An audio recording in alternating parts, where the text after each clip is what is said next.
Thanks for listening to the Intersections in Learning and Development cast, a series from the training, learning, and development community. My name is Lisa Crockett, and this cast focuses on forging relationships that foster effective learning, no matter where you start. Whether you design, develop, deliver, support, or consult, and are all of the above, we hope to provide you with new ideas, inspiration, and connections across the L&D community.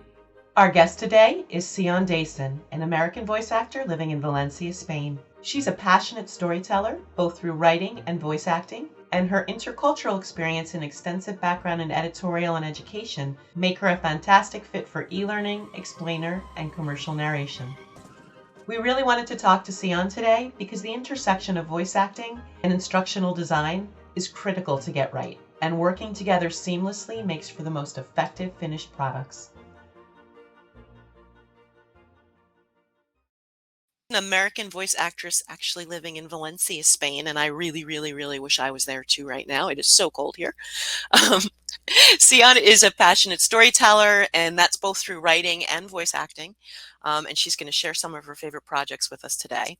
But really, it's her intercultural experience, folks, and her extensive background that for educational work makes her such a shoo-in, because she can transform her voice and she knows how to do that. So with that, I'm going to pass the mic over to Sion for a moment before I start grilling her with my questions. On to you, ma'am. Thank you so much for having me. I'm so excited to be here for our Mardi Gras edition. Like Lisa said, I'm a voice actor, but I come from a long background of writing. I was a writer for about 20 years. I've also taught English as a foreign language and creative writing. So I think all of that makes me a good fit for e-learning, and e-learning is one of my favorite genres to voice. That's amazing. So I'm looking forward to being grilled. Well, let's start with a really hard one. How did you get into voice acting? It was actually a case of serendipity. I was teaching EFL at a university here in Spain, and the university had an exam that was sort of equivalent to Cambridge. And so they had their teachers do the recordings for the listening portion, and a sound engineer was overseeing the process. So when I recorded my scripts, he said, "Are you a professional voice actor? You're really good at this." And I was like, "No, but please tell me more. That sounds amazing." And really that one question just completely changed my life, because it sparked an interest in me, a curiosity. And what I always do when that happens is I do a ton of research. So I'm listening to all of the podcasts, listening to every blog post. And, in some ways I got kind of lucky, because this was just a few months before COVID. And so I was already doing that research. And then lockdown here in Spain was very strict. We weren't even allowed to leave our house to go for a walk for a few months. And so the day that lockdown started, I signed up for an intensive voiceover class, and I just never looked back. So I'm coming up on 2 years of my pandemic pivot and completely changing careers. And I'm so happy. That's amazing, because 2 years, I've heard some of your samples and they're stellar, and I'm really picky. So just saying that out loud, they're just stellar and they're beautiful. So that is huge. Did you have a background maybe in theater or something like that? Well, when I was younger, I wanted to be an actress, but it's not something I pursued. But, I've always thought of myself as a storyteller. So even though I would write for the page, I'm in love with language, and so I think it's just really easy for me to get text and just understand what needs to be communicated. That's a good transition, actually, to something that's really challenging from my perspective in the ID world. What is it like for you to onboard a new client? So, clients come to me in different ways. Like maybe it's on LinkedIn, maybe it's a referral, maybe it's an audition and I get cast. So it really kind of depends on the case. I definitely have clients where they are onboarding me, I have a bunch of paperwork that I have to fill out because I'm a vendor, supplier, NDAs, contracts, but other things, it's a lot more informal and it's just done, via email. But in any case, there are obviously things I need to know from the beginning what exactly is the project? What Yeah. is the scope? What is the usage? What is the recording actually going to be used for? Is this an internal training that's only going to live on a company's intranet? Or is this a course that's going to be sold? Is it public facing? Like, who is the audience for this? Then I also want to know word count and how technical the script is. For example, I love doing medical narration. My father's a doctor. I'm really interested in health issues. And those are more complicated scripts, Oh, yeah. that's more for me to look up, pronunciations, that sort of thing. And then of course I want to know what the client wants to hear. What style is this? Conversational, like I'm a colleague and we're just talking peer to peer about something? Is it more authoritative or formal? So I usually, for longer projects, I will record a short sample of the same part of the script in 3 different ways, changing like tone, pace, intention, formal registry. And then the client decides, I like approach 2. So before I get into the meat of the project, I already know, which kind of approach they want. And I also have a document that outlines my policies for revisions and retakes, as it's, as you probably know, you have, things it's good to establish things like that up front. Yes. They can go on forever otherwise, I would imagine. I know in my world, when I have to send something back to a narrator, I am cringing, not the first time, but like if we hit the 3rd time, I'm saying, I really hope you're going to charge us for this, because you need to charge us for this. Yeah. So that's what I say. Like I'll, anything that's a mistake on my part will always be free forevermore, obviously. And I do a free round of pickups because I know things change, but like, it's in everyone's benefit that I'm recording the final script. We don't want you annoyed when you're recording the final script. Just like you don't want me annoyed as an ID when I'm creating something, because it could show, it might be a little darker than it needs to be. And it's not even so much that it's annoying. It's like, if you want to pay me, you can pay me to re-record it. But it's time. It's time. But it's time. It's budget. It's, it's all of that stuff. On that note, like, what's your biggest challenge, whether that's like, from the client side or the IDs, depending on who you're working with, I'd imagine. But what would your biggest challenge be? Well, I mean, actually, that is one of my biggest challenges is making sure it's a final script. I mean, I know you guys have a lot of input, like you have a lot of different stakeholders and SMEs, and things are changing in lots of different iterations. And I know that VO is towards the end of that process. Like a lot has gone on before that. So I just think it's beneficial to everyone that I'm working on the final product. Sure. But, of course, I still get scripts that have grammatical errors, or I do have, a fair number of clients who English isn't their first language. And so it doesn't flow as naturally, so there are things like that. Also, just technically, like I love seeing a good storyboard because it gives me context, but it's not easy to read off of that. So, I just want a simple Word doc that I can also like put little notes in if it's like pronunciations or spelling out acronyms, that sort of stuff. I think that's a great point to make, because one thing that's come up, I've seen this when I've used like voice services, is they'll ask, do you want me to sync it?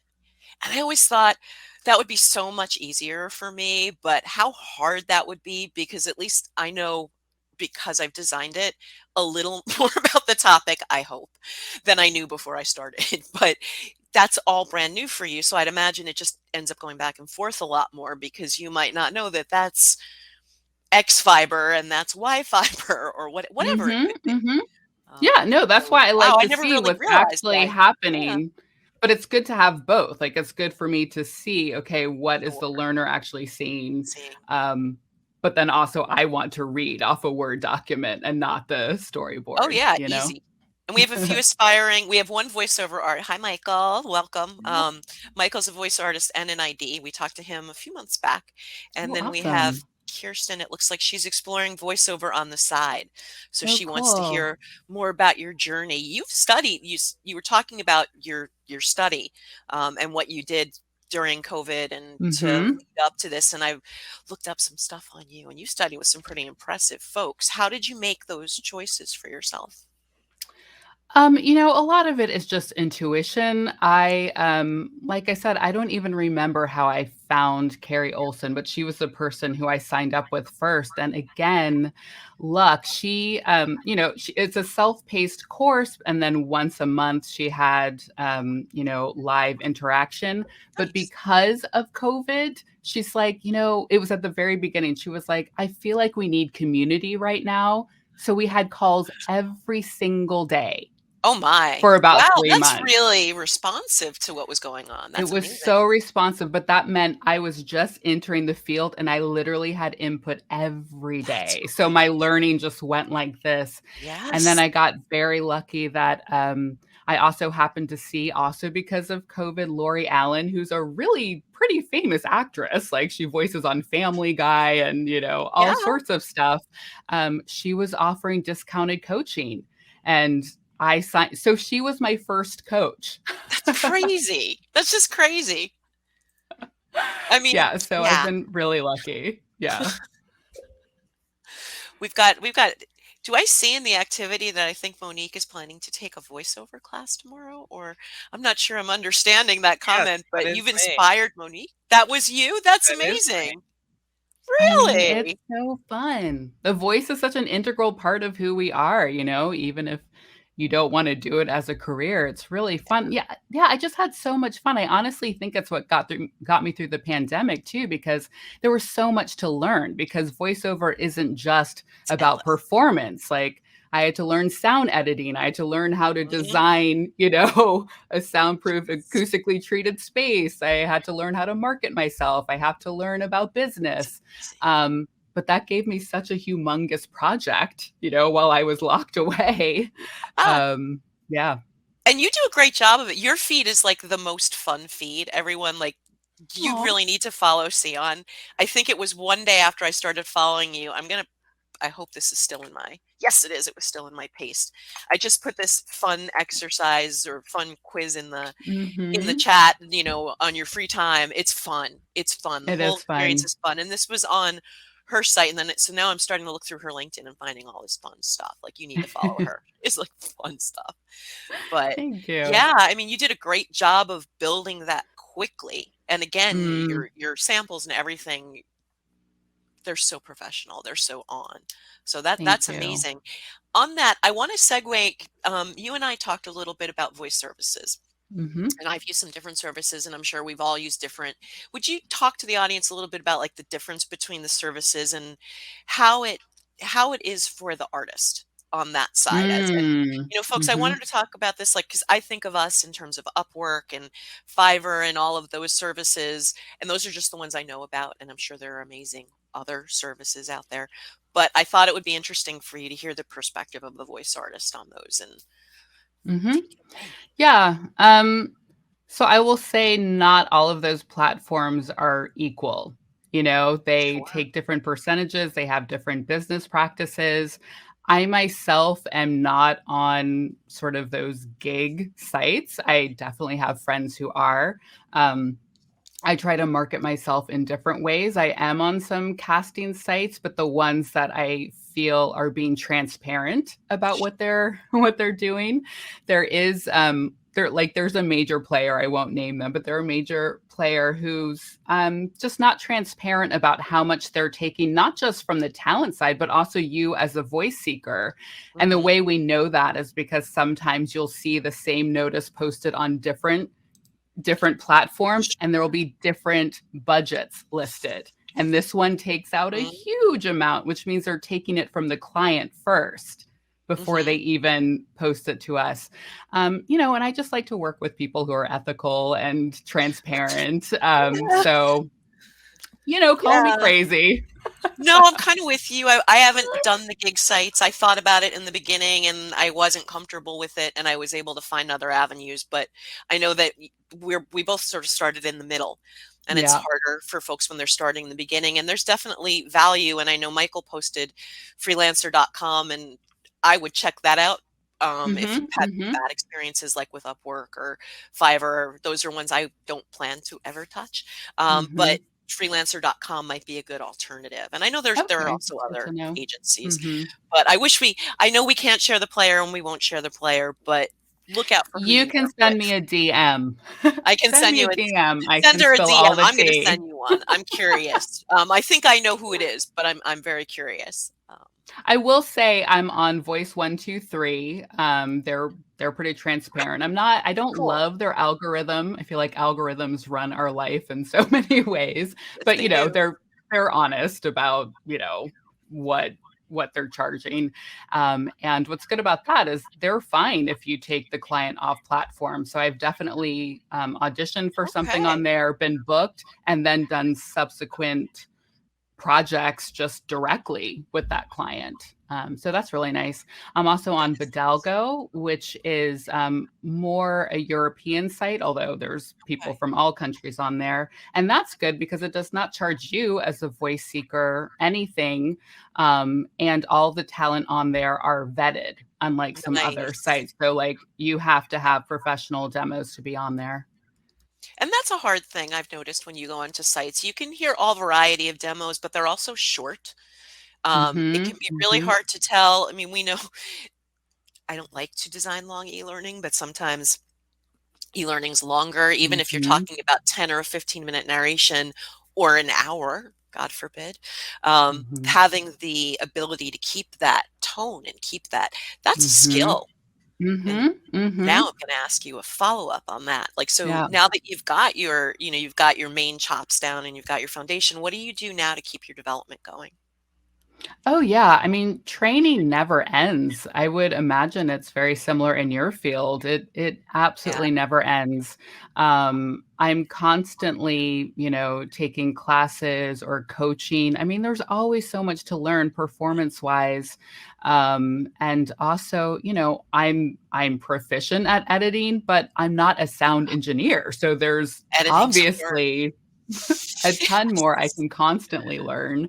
And, Google's my friend. Like, I will Google YouTube videos if I am trying to troubleshoot an audio Yep. thing, but I've also bought courses. I'm also Yeah. part of accountability groups. And that's really great just to like talk with your peers and your colleagues about, Yes. hey, have you run into this issue and how did you solve it? So, yeah. Crowdsource. Crowdsource Mm-hmm. the problem. Mm-hmm. You're reminding me I need to crowdsource the problem out to the TLDC community. I have to remember to do that later. But it helps, especially when you work on your own. Yeah. Is that like, so when you figured out the sound booth, right, building that, YouTube, Google, did you bring people in? How did you do that? Yeah, so my first one was definitely DIY after watching, like, a ton of different YouTube things, and it was, like, this Yeah. basically converted armoire that I put together with, like, blankets and all of that stuff. But then when I moved, I was like, "Okay, I am committed to this being my career. Yeah. I'm going to invest in this." So I brought in a dedicated sound designer slash audio engineer to build this. I don't know if you can see it. This is my big blue booth and it costs thousands of dollars, but it's top notch now, and Yep. so I don't have to worry about sounds coming in anymore. Like, we just started this huge festival in Valencia that's going to go on for 3 weeks, and they love firecrackers. In my old booth, that wouldn't have cut it, but I'm like literally in a tube now, Seriously? so I can work during the That's great. festival. So I have to ask this. I have to ask this. Like, is your computer inside the booth? Is it outside the booth? Because like my biggest issue is my computer and the Yeah. fan, and the It fan. is, yeah. No, it's outside. That's why I'm talking to you outside right now, because when I go to record, it's literally in there. So you have like a Um, button in there so I you do. can. I have a monitor, Wow. and keyboard, and yeah, I actually have pictures on my website of my setup. It's easier just to show it. I've got to go back and look through that because I But just, yeah. yeah, the computer's the worst offender, I think. In terms of my office, it's pretty quiet, but you can always hear this. Zzz. Yeah, so I've just put it in my put it in the Perfect. chat. You can see pictures. And yeah, I kept my computer out of the booth. No fan noise. No fan noise. No matter Mhm. how quiet they say it is not quiet. It is not It's quiet. not quiet. Okay, so a little more personal now. What is your favorite like mantra or quote that you live by? Oh, yeah, so it's not so much a mantra, but there's a line in a Mary Oliver poem. What is it you want to do with your one wild and precious life? Mm, And whenever I'm feeling like I just need some grounding, honestly, just asking myself that question refocuses me and just reminds me it's like, yes, it's just that we just get this one shot and this life it is. It's precious, it's wild. So yeah, that's sort of what I go back to. that's beautiful. That is beautiful. Um, okay. So we are at 11:20. Is there anything, I'm sorry, I'm looking through the questions Yeah, just I to see feel if like there anything's were come some in. Oh, here's process templates. I see nice. that one. Yep. So what kind of, sorry, I'm scrolling back up. What kind of process templates do you hold on? Yeah, I think I have some helpful things to recommend Oh yeah. here. Templates for Um, creating scripts. I'm just going to read it for everyone. Is there a process or template or other resource you recommend to those creating scripts to ensure you get what you need to deliver what the client wants? yeah, so Christy Tucker has a really great VO checklist, which I can put in the chat as Nice. well. And I love it because so many of the things I was like, yes, please do this. Look at this checklist. And one of the biggest things actually that she emphasizes is reading it aloud. And I cannot tell you what a difference that makes. And it is not just for me to make it easier. I did this when I was a writer and, I was writing simply for the Yes. page, but you read aloud and you can hear, oh, that's a clunky sentence. And Yes. it's not just clunky. It's like, oh, maybe this isn't as clear as it could be. Right. Maybe they're like the logic isn't coming through. Maybe there are just way too many clauses and someone listening is going to get lost in that. So that's really important. Um, I'm trying to think another resource. Nicole Papanel Lugara also has a course on scripting for voiceover, which I haven't taken, but I trust that it's really great because she's such a huge proponent for using professional voiceover in e-learning courses. But I do know she talks about this framework, which I think is valuable, called MAP IT. And that stands for medium, audience, purpose, information, and time. And so if you're thinking about all of those elements as you're creating a script, you're probably going to come up with something good. So just take, for example, the beginning, medium. How are you delivering this information? What is our goal here? We want learners to retain information. We want them to change their behavior, to improve their performance in some aspect. So how are we going to do that? We need to engage people. How do you Right. engage people? Maybe it's a story-driven scenario. Maybe it's a virtual simulation, but just, how are you delivering this? And then you keep going. Audience, who are you actually speaking to? Have they just entered a company and they know nothing about it? Or, have they done a million trainings and, they're at a very advanced level and Yeah. you're just trying to get at some little aspect. So, yeah, medium, audience, purpose, information, and time. I won't spill all of her secrets, but I remember hearing her talk about that once, and I was like, oh yeah, that's a nice little She's framework. amazing. She's Yeah. amazing. I need to look that up. It's what this is all about. We get these nuggets. Good nuggets. Let's see what else we might have what's the biggest challenge? We talked about that. When you want to get into the zones, Sion, Mhm. what do you do to get yourself going So before you get in that booth? yeah, it kind of depends on the project. I mean, I'm very big into mind-body connections. So, I try to do yoga every morning. I try to take a walk in the middle of the day. I Mhm. always find, sometimes I'll be like, I'm too busy to do that. And it's like on those days, that's when you actually have to do it, because I'll be like, I True. have too much to do, and then I don't do it, and like I'm much less efficient. It's Um, true. yeah, it is true. I think I remember hearing someone say, if you don't have time to meditate for 5 minutes, meditate for 15. That means that you really need it. I need to write that on a Post-it and put it right in front of me. Yeah. But it's so But true. yeah. But other than that, so sometimes I'm like that Zen thing, but sometimes I will dance around. Like if I'm having a live directed session, I need to get my energy up. I will definitely dance around the house. I will do the superhero pose, and be like, I'm awesome. I rock. Okay, so that one, not the squatting pose, but No, I'm getting my poster. I don't think you can see me, but when you put your arms on your hips and it just makes you feel Oh, powerful. okay, got Or you. even like star pose, like take up space. These things are all good things, especially when we sit so much like this Yeah. all day long. You guys see the same thing behind each other all day long. Okay, all right. So we got that one.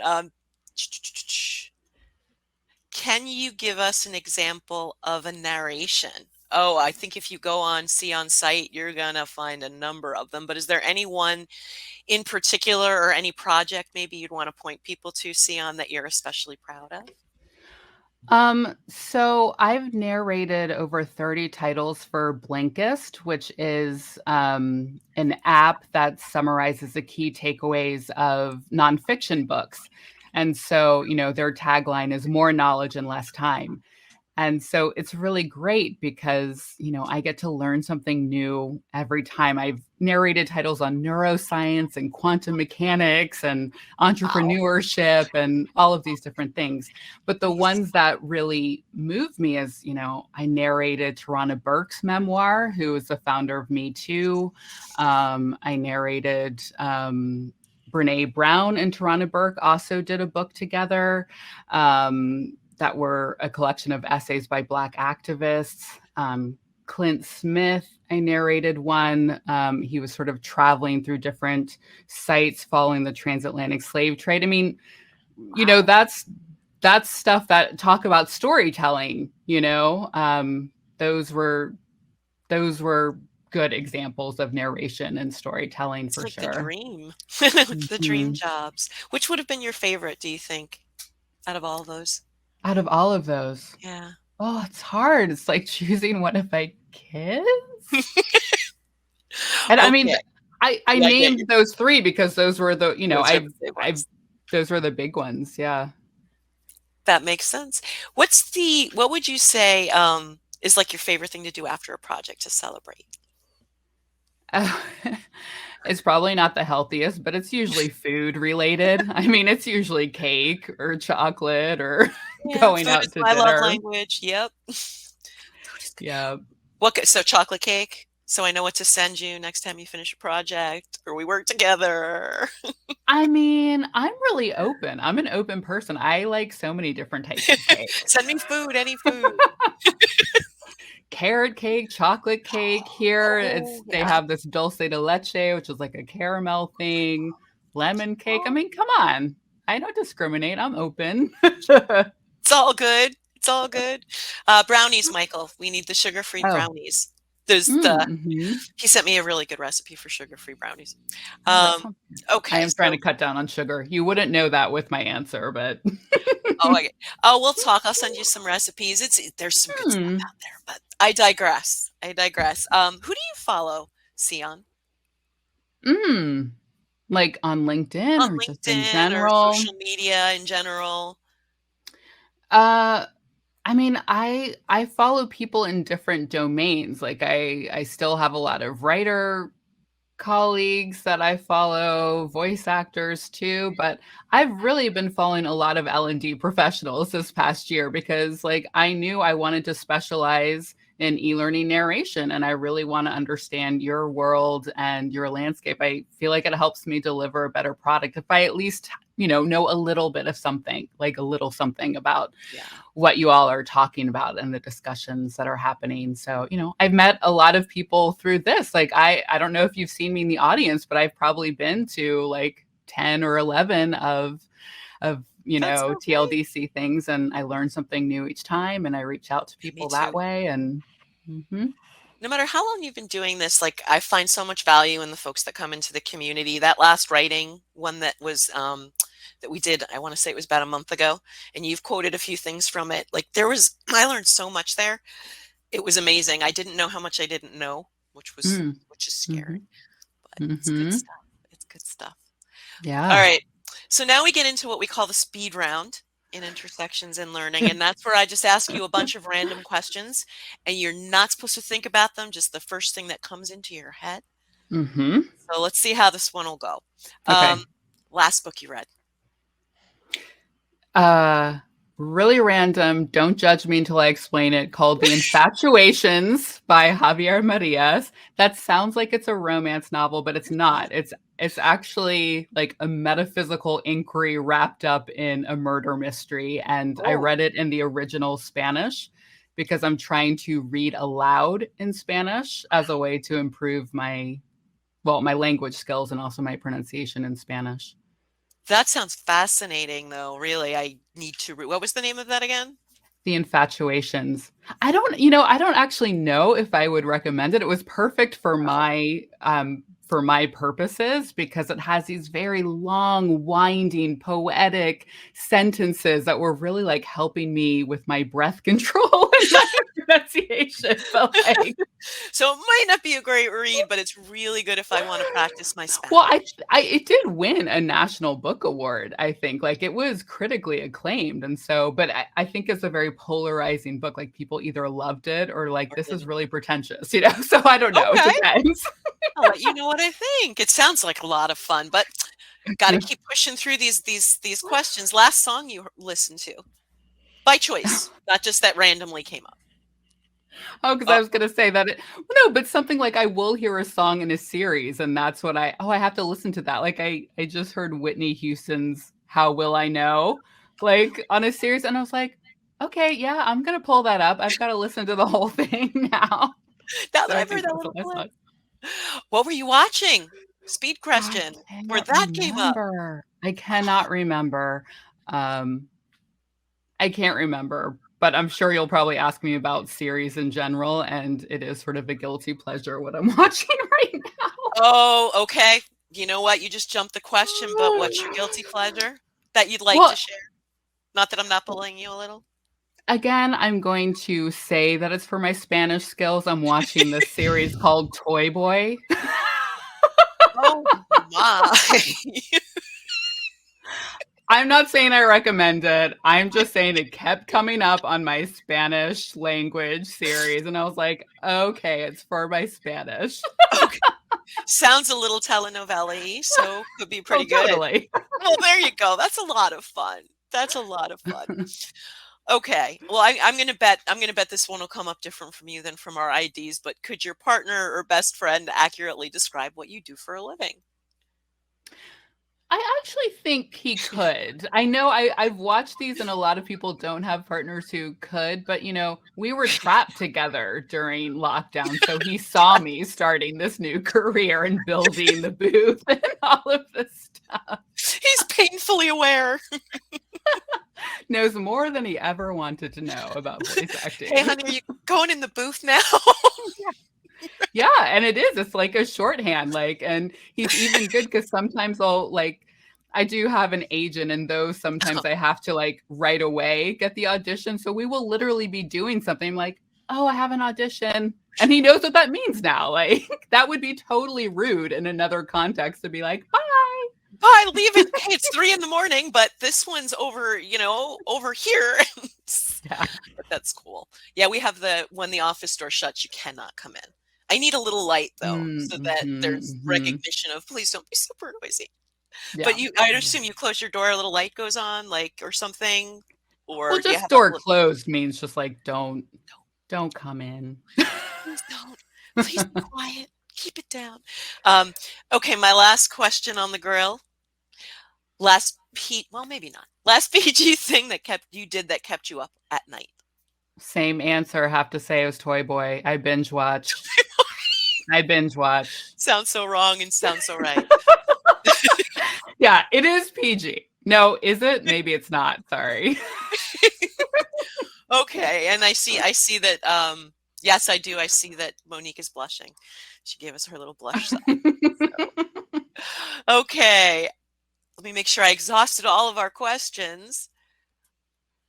That was super fun. I really feel like I should have come up with a better answer. Like, I don't want you to associating me with that Spanish telenovela.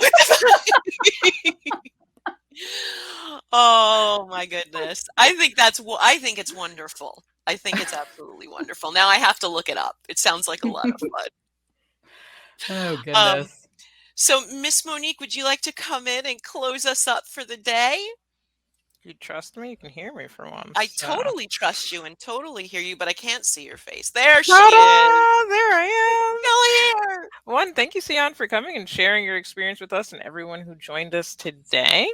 We are going to do this again in 2 more weeks on March 15th with Jonathan Peters from Sententia Gamification. Other than that, enjoy your Mardi Gras safely, of course, and have a great day. Happy Mardi Gras. Bye. Thank you, Sion, so much. This has been so much Thank you. fun. This was so fun. This was my so gosh, great. what a good morning. Thanks again for listening, and if you find value in our content, please consider supporting TLVC with a membership. Go to the tlvc.com/join to sign up and get access to hundreds of our recorded videos, free entry to all of our live and virtual conferences and events, and much more.